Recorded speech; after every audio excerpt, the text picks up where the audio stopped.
True Life? Welcome to Sunday Zoom groups. We're so excited to have you guys with us. We hope you guys were able to make it this last Wednesday for our PJs and cool sweats week. Just so you know, this next week is going to be the True Life beach night. So come dressed and ready for the beach, whether it is some kind of tacky tourist thing, whether you want to dress like you're embarrassing mom or dad when you guys go to the beach, or you have a shirt or an outfit you just stunt, you always wear when you're heading to the beach. Come prepped and ready and stuff like that. Even maybe bring your beach towel if you want that to be your BYOC this week. You don't have to always bring an actual chair. Maybe bring a one of the bed chair things that people will lay at the poolside with. Whatever you want to do, just do it. Some have pool fun noodles, with it. some like inflatables, whatever you want. Yeah, whatever's comfy. You can even bring like an inner tube to sit in for the night. Just make it fun. It's going to be the beach night. You guys are going to enjoy it. We had a lot of fun this last week.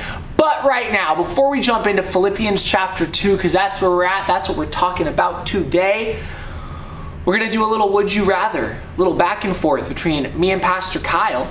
If we haven't met, my name's Caleb. That's why it's called Caleb and Kyle. Sunday Devos, Caleb and Kyle. Okay, I'm starting to ramble. Let's get to that. If you guys want, we could ask the would you rather. You guys could go through it as a group, but we're going to go back and forth a little bit, and we're going to see how this goes. So, let's jump in. Kyle, do you got a question for me first? Would you rather be able to fly or be invisible? Ooh. Would you rather be able to fly or be invisible? Okay. Deep questions. I would prefer to fly because I feel like the only reason you want to be invisible is to do things that you're like not supposed to do. And so being able to fly would be like, all right, I can go wherever I want. I can travel fast. I really wish the option was teleportation, but flying would be dope. That's what we have to choose. Yeah, I would choose the same. All right, now, in a different vein, would you rather lick a dirty trash can or the bathroom floor? We'll say your dirty trash can or your my bathroom trash can floor. or my...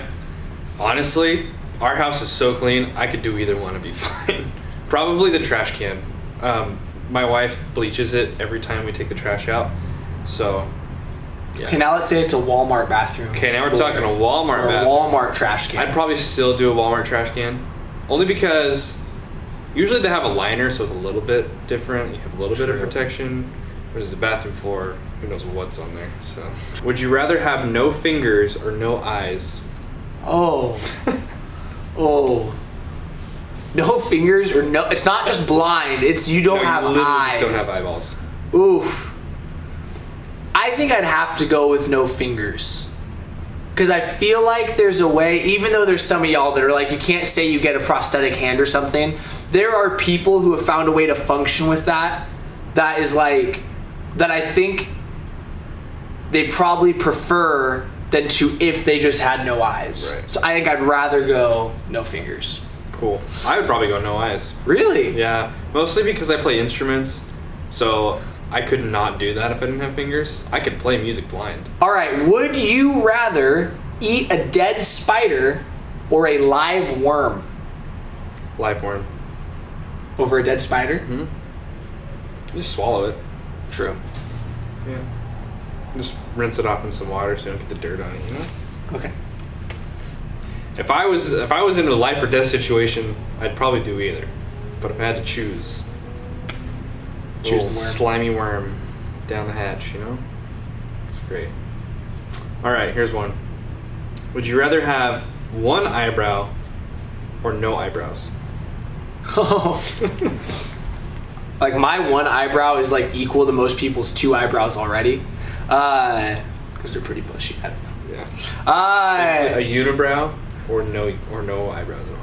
Oh, so it's not like this. It's like you could have a unibrow. Like literally just one straight across. Oh, unibrow, 100%. Yeah. I'd go with the unibrow over no eyebrows because like the unibrow, like Anthony Davis on the Lakers, he's paving the way for people to be like, you could rock a unibrow. I think there's a way to rock that.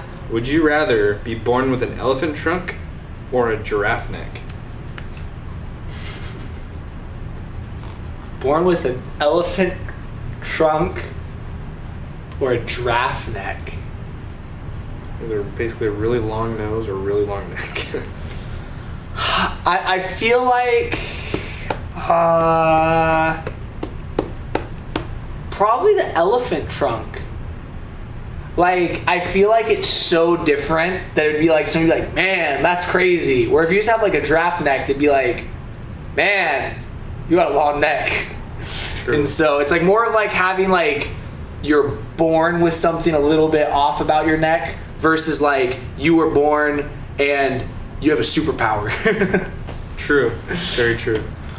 Well, good deal. Maybe you guys got to take a moment, do some of those would you rathers. Maybe ask your leader if you can. I don't know. Do what you guys want to do. But right now, we're going to do something different. We're going to read through Philippians chapter 2. Pastor Kyle, can you take us away? Will do.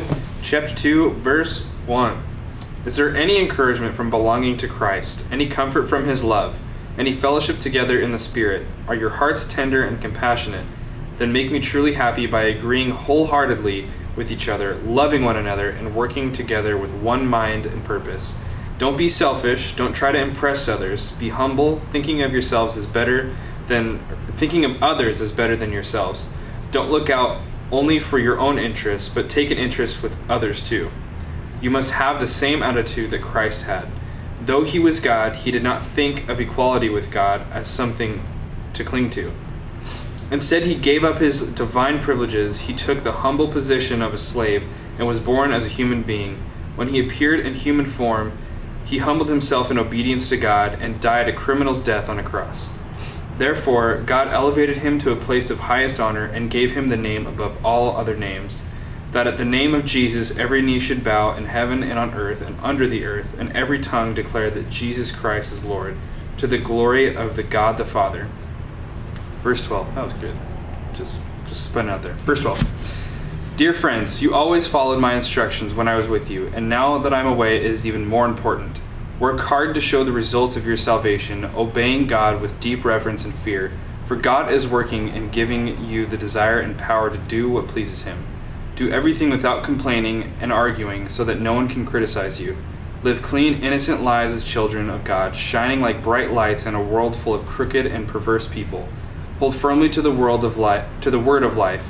Then on the day of Christ's return, I will be proud that I did not run the race in vain and that my work was not useless. But I will rejoice, even if I lose my life, pouring it out like a liquid offering to God, just like your faithful service is an offering to God.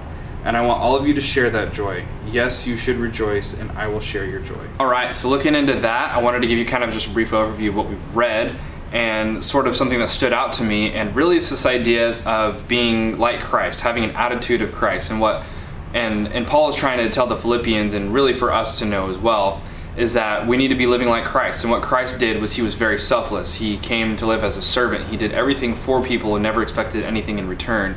And so this is what we are supposed to do as well as believers, as Christians. We're supposed to be selfless towards others, helping those who are in need, doing things that are outside of our comfort zone, because that's what Jesus would do. That's, what would Jesus do, right? And so, and then Paul goes on to talk about being a light and letting your light shine and shining bright and letting Jesus shine in your life through everything that you do. And one of those ways is being selfless by doing things for other people and then not complaining about it, doing things out of a heart of love for people, and because that's what Jesus would do, doing things out of that heart of love. No, that's so good. And something then with that we want to give you guys some time to do is to talk about that, is to talk about this section of scripture we just read at the end of this video. If you guys have some time as a life group, we encourage you to read the rest of the chapter together, to flow through that and see what more there is that Paul is saying to the Philippians. But right now we have 3 quick questions that you guys can take time, pause the video, discuss as a group, and kind of go over. And so the first one is, how can you value others above yourself? It's this idea of how can you be selfless? How can you be there to try to serve and help others? So take a moment, talk about that. How can you value others above yourself? Sweet, there we go. You guys just talked about it. That's so cool. Number 2, why is it so easy to complain when doing things for others? when we're going out, we're trying to serve others, be selfless, help other people out, there's just this reality where we end up having moments of complaining, where we start kind of struggling in the midst of that selflessness. And so why is it so easy? And honestly, this is an honest conversation. This is a no shame, no wrong answers kind of zone. So as a group, really talk about it, really discuss it right now. Why is it so easy to complain when we do things for others? Man, that's so good. You guys just talked about that. Ooh, cool. Now let's go into question number 3. It says, what is something you can do this week to serve others? Super practical, super easy. It might be for your parents, might be for a friend, it might be for a person that lives on your street, whatever it is. What's something that you can do this week to help serve others? What's a simple little action you can do? And here's the deal. When it comes to being generous and serving others to be like Christ, it is an intentional decision. And so what is an intentional thing you could choose to do and you could share with your group right now that you want to do during this week? We'll give you, time, boom. Leader just paused it. Leader just hit play. There we go. We're done. We just got to go through Philippians chapter 2. If you guys got time, take a moment, go through, read the rest of the chapter. If not, that's cool. Share your highs and lows. Do some would you rathers, whatever you guys want to do with the rest of your time. Remember, this next Wednesday, we got the TL beach night. Come dressed in your beach attire. Be ready. Be set for it. We're trying to really show Washington. We're trying to speak it into existence by dressing like it's summer, even though we just keep having rain every other day. And so we can't wait to see you guys Wednesday. You guys are awesome. True Life, we love you. And That's it. Cool. Well, let's walk away. Do, do, do, do, do.